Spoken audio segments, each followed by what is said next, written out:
Today, our guest is the well-known scholar and the author of many interesting papers on Central Asia, Dr. Filippo Costa Buranelli. Filippo, welcome to our show, and I thank you for being here and being the part of my interview and our show, and agreeing on giving this interview despite having such a very tight schedule these days. Let me start with asking you about your impressions on current Uzbekistan. What was the most standing out feature of the country while you visiting here this time? First of all, Kata Rahmat for the invitation. It's a great pleasure to be here in your company and to be present on your interview to share my impression, thoughts and research on Uzbekistan and Central Asia. You have to know, Amzad, that the first time I was in Uzbekistan was 10 years ago, almost 11. It was 2013. It was my first trip to Central Asia. I had a one-way ticket only from London to Tashkent, Nice. No return ticket. And I was a PhD student. I was younger, I was very much curious, but also I was craving for knowledge about Central Asia because I always learned about it from the books, but I wanted to learn from it in the region itself. And of course, those were different times. The country was more closed. The country was more securitized.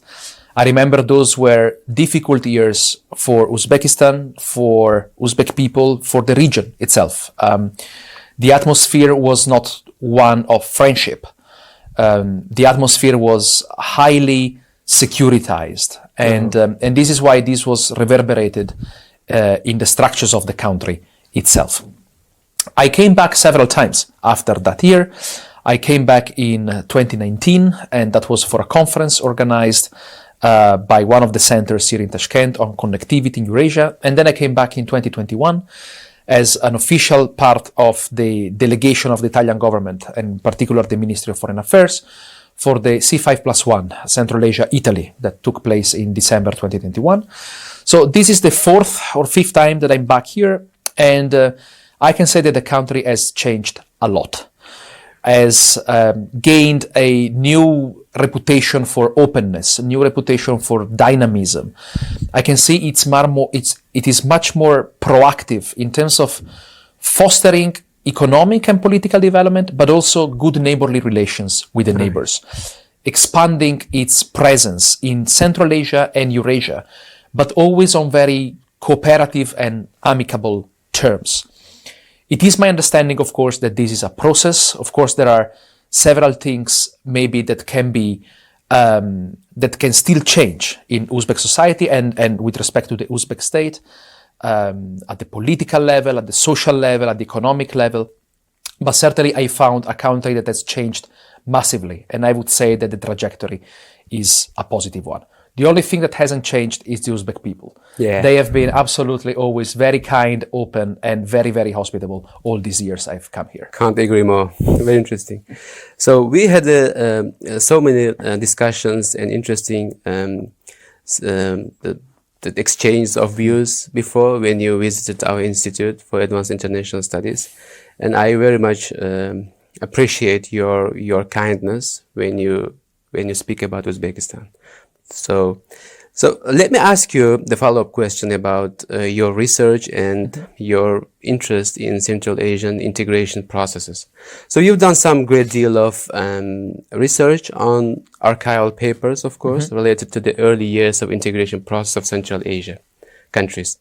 I was wondering if you have found some archival evidences proving the opposite of what happened in reality in terms of integration process of the region. Yes, this is a very good question because it pertains to a research method that is not really popular or frequent in international relations about contemporary states. Yeah. The study of archival sources in the near past. So we're not talking about archives, of course, of centuries ago. I have done research in archives about 30 years ago. Yeah, the early years. 35, the very early years of independence, and a little bit on the late 1980s. And so far I have done works and research in the archive of the first president in Kazakhstan, in the city of Almaty, And I also managed to get access to the National Archives here in Tashkent. And to be honest, I believe that period is the period in which you are most authorized to speak about integration. Yeah. Actually, and maybe we can discuss this later, the term integration may be less appropriate for today's times. Leaders speak more about cooperation or coordination or development maybe of integration. But when it comes to integration in the sense of creating supranational structures, creating common institutions, creating common ideas, common identity, it is in the 1990s that these visions first took place. Yeah, you mean the early years of independence? The early 1990s. I would say from 1992 and maybe even a little before, until all the way to the early 2000s. This doesn't mean that there weren't problems. There were a lot of problems. What sort of problems? Economic. Exactly. Infrastructural. Yeah. Social. Territorial. Problems related to resources. These countries were part of a broader supranational construct that was the Soviet Union, and then became independent subjects of international law. Yeah. So many of these relations had to be recreated from the very beginning using tools and mechanisms of the international community that were not present before. Yeah. But in the archives, I found materials, very exciting materials, about very political and economic structures, like an executive committee of the Central Asian Union in 1994, 1997, a Central Asian Bank, the creation of a Central Asian battalion under the aegis of NATO, the creation of a Central Asian magazine called Central Asia Problemi Integracji, Problems of Integration, the creation of trilateral, quadrilateral institutions that would not solve, but certainly facilitate dialogue over the creation, for example, of something that after that period became unimaginable, the creation of a free economic zone in Central Asia. And at the cultural level, even, that was the period where these initiatives really had the prospect to develop full-fledgedly. I found in the archives just a couple of days these festivals, Nowruz festivals, that were organized at the very end of the 1980s and continued until 1993, every year in each Central Asian capital. And to those, for example, that argue, and of course we can discuss this because there are elements of truth, that Turkmenistan is not fully involved because of this policy of neutrality and the like, you should see in those years how much Turkmenistan was actually part of this process. Mm-hmm. And even after the announcement of positive neutrality, after Sapar Muratniyazov announced this as the official line of foreign policy of Turkmenistan, Turkmenistan really didn't disengage from the process of ordering Central Asia. If you think, for example, of how Ashgabat served as a diplomatic site for the resolution of the Tajik civil war, for example, many conferences were held in Ashgabat, then you see that the region really had some sort of unity of intent. Even if then, of course, there were many disagreements, we're still speaking of a political process. Disagreement is part of politics. Yeah. Then the big question is why these attempts didn't really work out or somehow. Exactly. And very briefly, the reasons are many, and they span all the way from the personal level of analysis all the way to the global, personal factors, national factors, domestic factors, regional factors as well. These states were, among other things, developing processes of state and nation building that almost by definition imply the creation of a self and another. Yes. So how to combine regional impulses with the development of an identity on the international stage. And then, of course, we shouldn't forget great powers, which at some point, of course, took an interest in these experiments and decided that somehow, or tried to dilute them in a way to regain propensity in this region. Yeah, thank you. Based on your analysis and and you've learned from the archival materials, analyzing archival materials. So could we say the early years of independence, like early 1990s, the process of integration in Central Asia, could we say the approach as a holistic approach? Because you've just mentioned about the processes being prone to be involving every aspect of life of the people and countries. For example, culture, foreign policy, even the law enforcement and military organizations, Yes. like you mentioned, just Central Asian, some kind of organization to the proposed by the NATO. So could we say these processes being holistic approach? Could we say it holistic approach? I would say it would be a very nice way to put it. Absolutely. It would be a good characterization, a honest characterization of what I found in the archives. There were cooperation even on medical aspects, medical policies, certificates for medicines, like the recreation of ties and connections after the collapse of the Soviet Union had an impulse that I think had nothing less than other more institutionalized regions in the world. And if you look, even I'm doing research not only in the National Archives, but also in libraries, and I go through very old newspapers. Yeah. Well, not very old, but again, from 35, 37 Newspapers years of that time. of that time, just to characterize, just to see how I guess in Russian it's called valna, like the spirit, right? Yeah. To use a German word, the zeitgeist of those years was perceived by societies. And you could tell that especially in the very first years, there was the genuine desire to get together, to recreate this entity that somehow had been dismembered during, we can call them probably colonial times or times of incorporation. Exactly. Into broader structures. And the Soviet Union, but even before the Tsarist Empire. Right? Yes. And what I would like also to say is that this is ultimate the meaning of the transition from Srednja Asia i Kazakhstan to Centralnaya Asia. Oh, yes. It was in those years that this process, which is not just a label or a title, but it's a way of thinking. It's a way of thinking about the future of the region and about yourself in the region, right? Yeah. It's not just a slogan. It's more about identity. It's more about the desire to be perceived in a certain way. So this idea of Central Asia was very much rooted into this very capillary cooperation. Yeah. I found in the archives cooperation Dagavori, even between museums, you see? Yeah. That then, again, for the reasons we discussed before, and then there was the Tajik civil war and other processes, didn't work out the way the protagonists maybe expected. And also, the protagonists changed. These leaders discovered that being presidents of independent sovereign countries gave them a lot of opportunities. Yeah. So they understood that also opening up to other possibilities to the world. Nazarbayev was a champion of integration, for example. Kyrgyzstan as well. It was the first Central Asian states to join the WTO in 1995.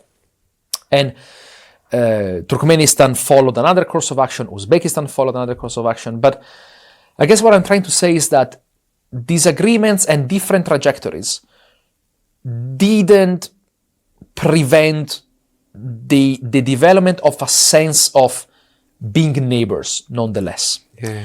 So I think still nowadays we have to solve this friction between national independence and sovereignty and the idea and the feeling of being part of something larger, right? But if you allow which one is stronger when it compares, like the being prone towards their own the nation states, or the being part of more broader structure like a Central Asia or I think others? we are getting, so the first, if we look from an institutional perspective, if you look at the 5 past consultative meetings of the presidents, those 5 meetings, I think, were very helpful to develop a common understanding Exactly. that national interest depends more and more on regional interest. Oh, yeah. So the two are becoming mutually constitutive. It's becoming more and more difficult to distinguish the two. But we are still in a process. So it will be very interesting to see what happens in the next 5 years. Exactly. You see, if we continue with informal meetings, if an organization is created, or maybe something in between, not an organization, not an informal meeting, but maybe a structure or a secretariat or something more, not liquid, not solid, but jelly, maybe. That would be a good compromise between these tendencies. Yes. So based on you've just said, so I'm just curious about the reason of the reason behind why the early years of the independence of these countries, I mean the early years of 1990s and the later years of the dissolution of the Soviet Union.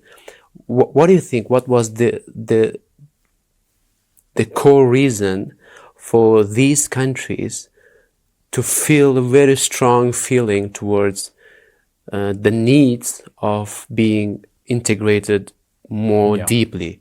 Do you think it is because so they might accept the reality that we used to be the part of the same country, which is connected infrastructure and connected more or less the history? Yeah. I think it's around 100 years of the history being under one country, and the other several reasons. Do you think it is the consequence of natural necessity for continuation of what was the integration, and then it should be continued because we used to be the same country and we feel strong belongingness to each other. Yeah. So don't you think it is because of this reason the early years of 1990s the country was so strongly felt to be integrated with each other? That's a very good question, and there are different answers to this. I will mention four main factors, and these factors is not that I invented them or dreamt of them. It's actually the result of the triangulation of data that I got from archives and that I got from interviews with people who were present there in a very official capacity. So the first factor is a genuine cultural reason. So I was studying like a couple of days ago, if not even yesterday, the creation of this Nowruz festival in 1992. And in the archives, I found the transcript of the discussion of the Union of Theaters of Srednja Asia, Kazakhstan, as to how to organize and why to organize this festival under the aegis of the Ministry of Culture of Uzbekistan. And you could really see in the archival documents the consideration of culture, civilization, proximity, values, traditions, forms of art. You name it, yeah. Absolutely. And it was very nice for me to see that they were all very respectful of national peculiarities, you know. It's not that dances in Turkmenistan are the same dances in Kyrgyzstan, but they emphasized in these discussions that there has always been a connection or an understanding between these practices. To the point, and I will tell you something very, very interesting, because it is some sort of continuity with what we have today. At the last consultative meeting in Dushanbe, the guest of honor was Azerbaijan. Yes. In 1992, for this festival, the people in the discussion that I just mentioned asked themselves, should we invite Azerbaijan? So already 30 years ago, there was this feeling, and guess what? In the end, the festival featured Azerbaijan as well. Nice. So it also gives you a sense of how regions are not fixed. I'm always doubtful when people say, Central Asia est a piat stran, right? Yes, maybe this is like the conventional understanding, but you always have to explain why these 5 countries, for example, and not others, right? So regions are political and discursive entities. So this is the first question, the first factor. The second factor was, as you mentioned, the fact that these now independent states had for 70 years plus, if not more, connectivity, infrastructure, and economic connections that really made them interdependent. Exactly. And if you want to look at the negative aspect of it, you can phrase this as dependent on each other. Yeah. Right? So As if artificially created. yes, yes, exactly. So when I spoke to officials who were present back then, one of the first immediate reasons they gave me was we had to recreate a situation familiar to us. Yes. And this is very important, right? But also, especially, I liked it very much because my research is about order, right? Many of them said we needed to recreate rules for order, right? Predictability. We needed to put in place structures that would make our life easier. Okay, why? Because energy infrastructure, connectivity infrastructure, borders, water resources, they were mostly managed centrally, created from the center, and yes, enjoyed very capillary in Central Asia or Middle Asia and Kazakhstan back then. But once you become independent, all these things become a matter of international law. Yes. So they're not administrative anymore, they are international. So you have to regulate them with Dagavori, Soglasny, right? Documents that these countries had to familiarize themselves as newly independent countries, right? So that took time. The third factor is economic. Yes. Central Asia was finding itself in a very precarious position. They were out of the ruble zone after a couple of years of independence. In many cities, there were queues for basic, food and staples. The entrance in world markets was not possible because the economies had to be transformed into market economies. And in some sectors and in some contexts, this is still a work in progress, by the way. So there was the belief that these integration processes would help push this. And the ideas, as I mentioned before, were very much about economic integration mostly, on top of cultural and the like. The fourth and last one factor is, as one of my interviewees in the course of my research said, they didn't have any other choice. So if they wanted to survive that period of transition, it was best to recreate as quickly as possible those structures that would allow for the development of nation and state building processes in, and this is very important, a context of peace. Because they were all aware that in other post-independent contexts around the world, borders, energy issues, water issues were often causes of conflict, ethnic factors, and the like. Especially after the 1990s, there were very, very violent cases of clashes between different ethnic groups. So the recreation of these, let's call this bratya ties, okay? Even if it was rhetoric, artificial, for me, it's another discussion, okay? But the fact is, they were there, they were talked about with the hope to infuse peace. Yes. And I would say that the interstate level, at least, we all know about the Tajik Civil War and other conflicts, of course, but those were turbulent years of the early stages of independence were, I think, more peaceful, certainly, than in other parts of the world. If you look at the Caucasus, if you look at Middle East or Africa, absolutely, there is a marked difference. Yeah, very interesting analysis, actually, original one. Thank you. And also as a follow-up question, if you look at the current discourses, the Central Asian integration processes or integration, the word integration itself or identity, it looks like it's more becoming the buzzword. It seems like becoming buzzword.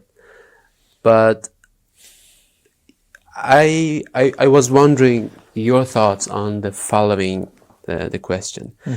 So if you look at the European countries, United Kingdom and the United States, all the Western countries and the academic community and mainstream media, and if you look at the articles, papers, there are very much increasing discussions about the Central Asian integration process.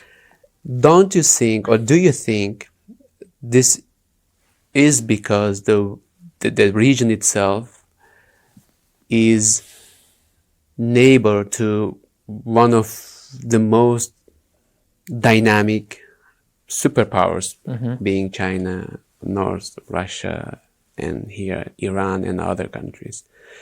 Because of those powerful countries, I call the countries in the West the countries in the West are very much interested in the region, or they have another genuine the curiosity to have more practical relations because of the region itself. Yeah, that's a very good question that of course has to be historicized, because even in the last I would call it like that. Is it the historical necessity? Right. We've discussed a lot about this. Of course. So let me try to answer this question by historicizing it. What do I mean by this? By looking at the last 30 years of relations between these communities of states. I would say that the West and even the West is a term that you need to disaggregate, because US's strategies towards Central Asia may differ from European ones, for example. So, but I would say there are some contact points between them, and the promotion not only of economic connectivity and integration, but at the same time also more political incentives like the development of rule of law, transparency, human rights, democratic governance, have all been part of approaches to the region. But I would say, and I speak specifically about the US and Europe, that the geopolitical component has almost always been there.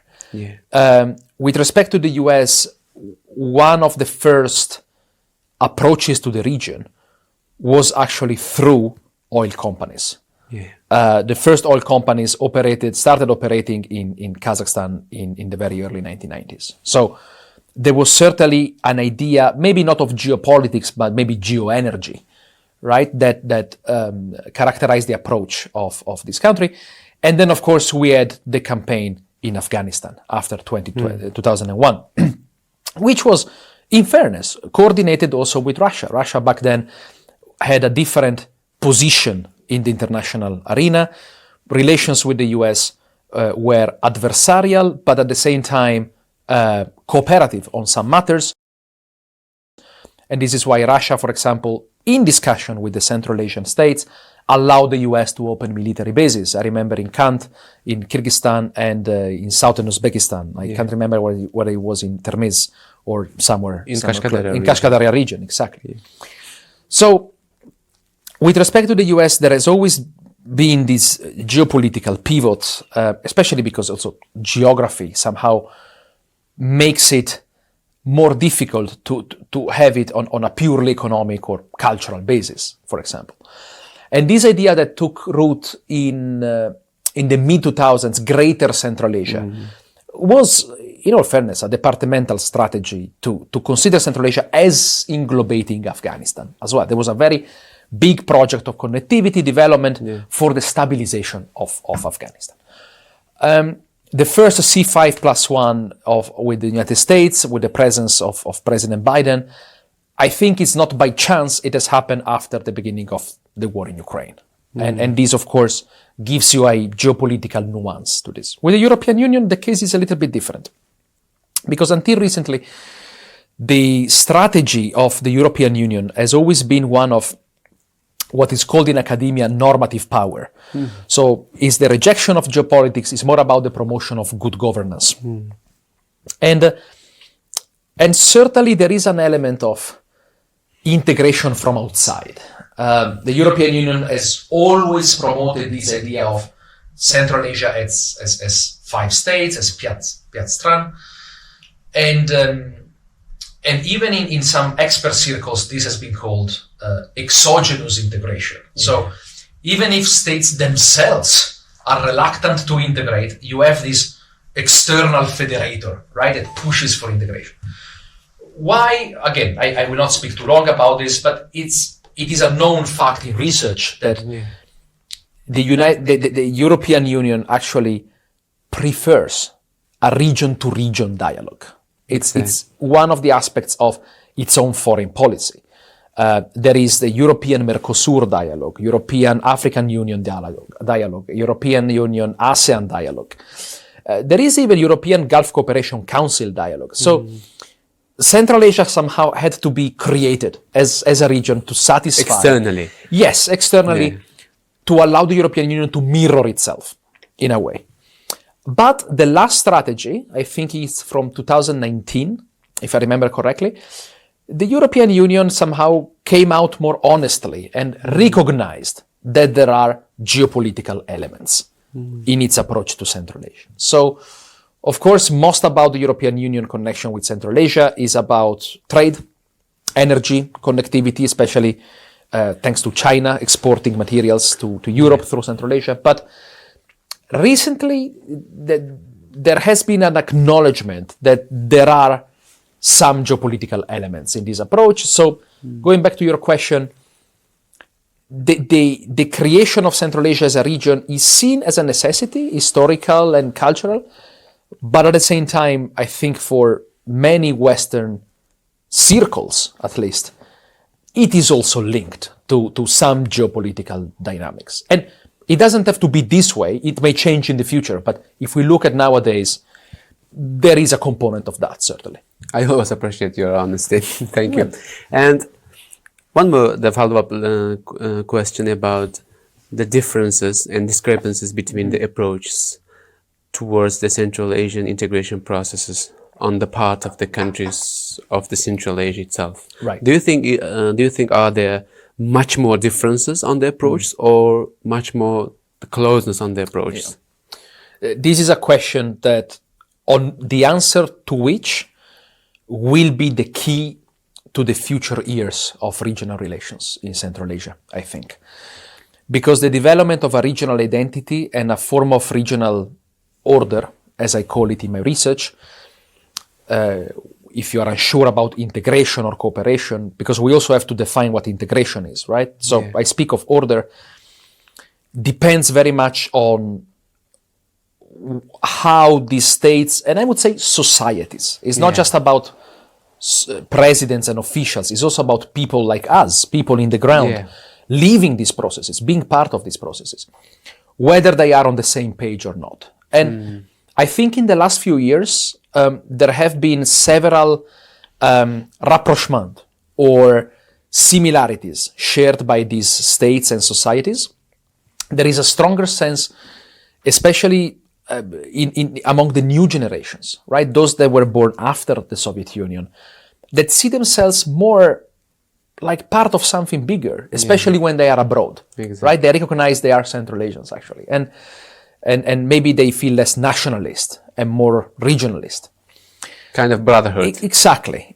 Getting there. But there are these trends. And if you ask me about the different perceptions, some aspects are still different, I believe.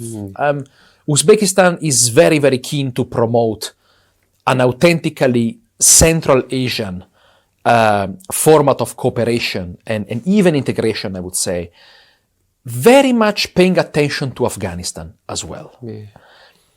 Kazakhstan is in another position. Kazakhstan, I think it's undeniable that for them Central Asia is important. And actually they keep on repeating that is the main foreign policy priority. But at the same time, because of geography, because of history, because of economic structures, Kazakhstan has to pursue integration processes also with other countries as well. And I think everyone acknowledges this. Everyone who has a bit of political realism understands this. Kyrgyzstan has a position of course, rapprochement with neighbors, of course, integration, but at the same time, being a developing country with a smaller economy as compared to Uzbekistan and Kazakhstan, of course, would I believe, would like also to see this Central Asian integration not opposite to other formats as well.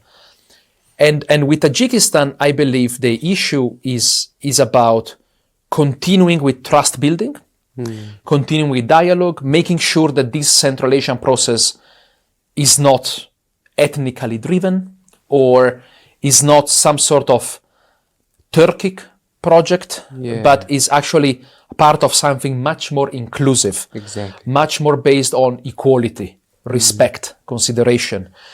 And I believe that the fact that Tajik experts, Tajik officials always participate in these events is a good sign. And the recent almost resolution on the border between Kyrgyzstan and Tajikistan, I believe should be read not only as a positive factor between two states, but for the region itself. Yes. I haven't forgotten about Turkmenistan. So for Turkmenistan, there is this law on positive neutrality that, of course, directs the foreign policy towards very, very precise vectors. But I believe that this can be overcome. ASEAN countries have different positions on many things, even on the conflict in Myanmar that has been going on for years, in their relations with China, in their relations with Australia, in their relations between different economies and politics. Like, they are very different political regimes and economic development levels, but they have managed to coexist and cooperate on many things.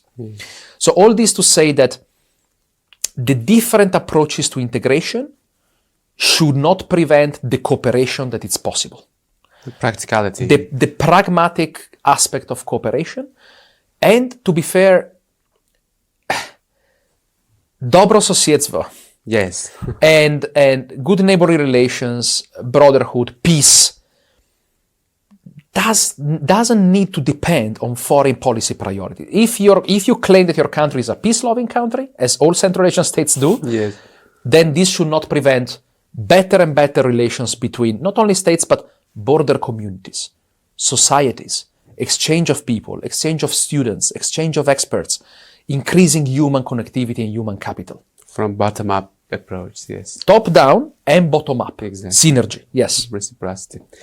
So let's slowly move to one of the most interesting neighbors, Afghanistan. Yes. So what's your thought on the Central Asian countries' relatively close practical relations with the Taliban-ruled Afghanistan currently? Because if you look at the international community's approach, no one officially has yet recognized Taliban as an official the representative of the Afghanistan, but it doesn't prevent the neighboring countries of Afghanistan to have a practical and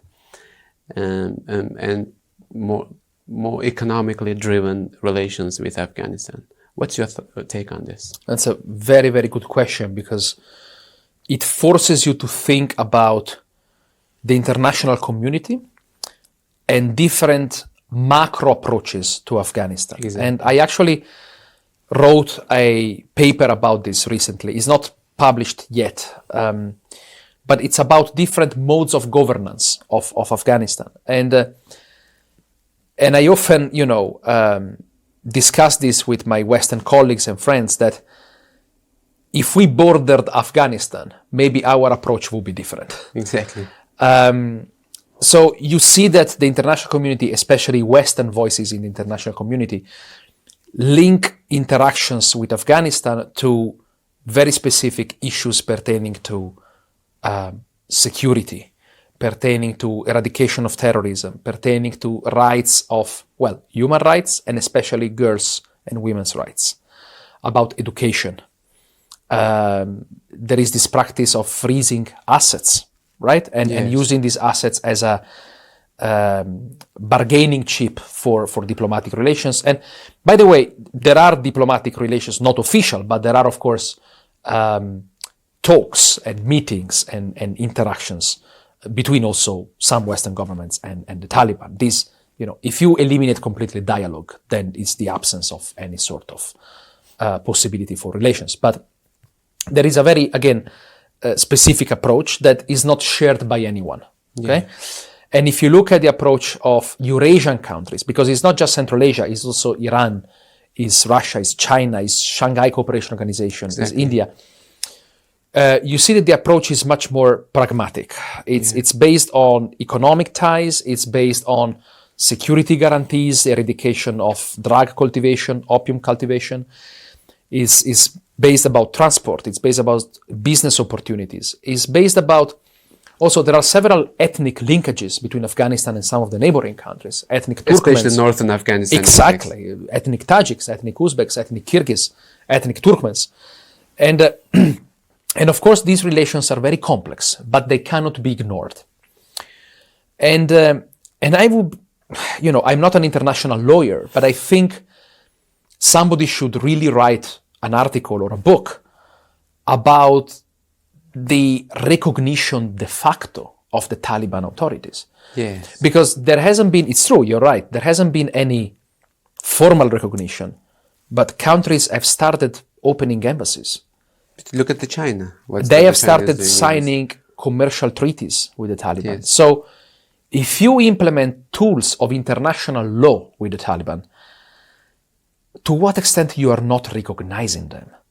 Yes. A tool of international law works only if the parties understand each other as belonging to the same group. What is this group? States. Yeah. So if it is not de jure, it's de facto. Yes. Right? So I believe that the incorporation of Afghanistan in this regional process is a necessity.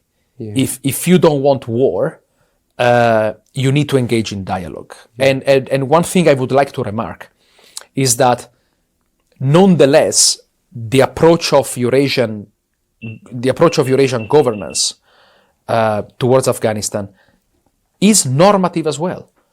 I have seen Chinese, Uzbek, Kazakh, Russian officials saying that until conditions for women and girls in general, but especially in education, in terms of human rights and the like, get better, and they actually get on an equal footing with everyone, engagement will be limited. No. And I think at one of the last rounds of the Moscow talks, for example, the Taliban delegation was not invited because of shortcomings in this approach. So there are values as well. It's not just business and pragmatism. There are these human values that I think are very important and should be purposefully followed. And on your approach about de jure and de facto things, and if something is being okay for the international community, something de facto is being okay for the international community. So I think there is a problem with the jure. So it is a very paradoxical situation. Exactly. But this is why I would like to leave this to an international lawyer. Yeah. But we live in very interesting times. Yeah. And And here, I'm going to ask you my last question for the interview today. So, there is one of the most pressing issues, I think, in modernity in Central Asia. I think the Taliban government's aggressive push towards constructing the canal, the water project in northern Afghanistan. It's called Qo'shtepa Canal. I'm sure you familiarize yourself with this the project, grandiose project. So what's your take on this? Do you think it is at that point of the history? Is it important? It's so much important for the Taliban government, or there is something hidden over there? Yeah, this is a very good question, and exactly because it's happening right as we speak, it is absolutely possible that we know only a very, very small fraction of the story. Yes, because it's not only about the aggressive push or hidden motivations.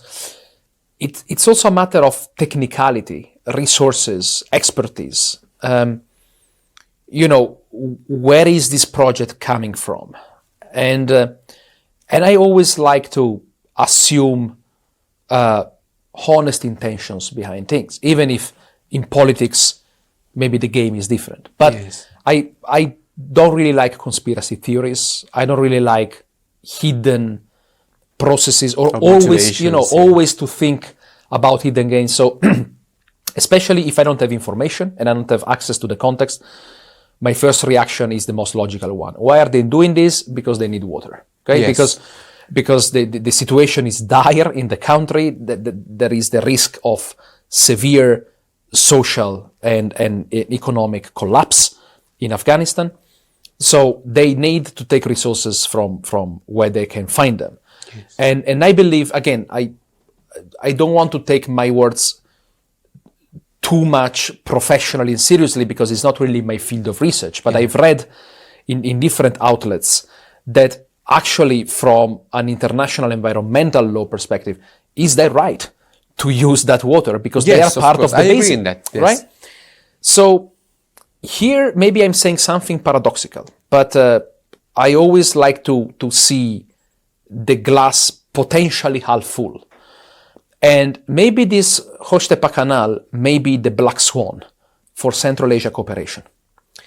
Maybe it can be a wake-up call. Maybe it can be an unexpected external factor that will push, especially in the water dimension, the Central Asian states to coordinate properly and to institutionalize a mechanism for ordered, predictable, and equitable use of water resources, exactly to cushion, I don't really want to say accommodate, but you know what I mean, right? To mitigate exactly the appearance of a sixth party in the water basin. And I believe in this case, the words of the Uzbek president recently are worth attention because he, if I'm not mistaken, suggested or hinted at the fact that if dialogues continue, but there is a stalemate, that these negotiations do not go forward, maybe Central Asian states should consider inviting Taliban delegation to the International Consortium for Water Cooperation and the International Fund for the RLC. Right? official one. Yeah. Yes, because it is through these structures that you really can progress negotiations on a multilateral level. Again, water pertains to everyone. Exactly. Water is one of the most important factors of integration. Actually, with respect to water, Central Asia is hugely integrated, right? Hugely integrated. Now, the management of integration maybe sometimes doesn't work, but all states recognize that they depend on each other when it comes to water. Now you have a sixth party coming to the party. And what do you want to do? Like, if you don't want conflict on your borders, and if you want the Afghan states to collapse and become once again an arena of danger, an arena for violence. Safe haven for the terrorism. Exactly. You really need to engage in these discussions and to find mutually acceptable compromises. I'm not saying this is going to be easy. I'm going to say that this is going to take a lot of time and a lot of political will, maybe, on the basis of, again, consideration of each other's interest. But to be honest, I don't see any other way.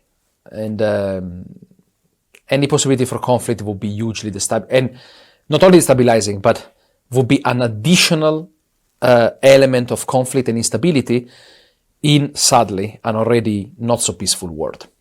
So, thank you for your interesting insights and thank very you, helpful Hamza. Thank you for the information. invitation. Thank you.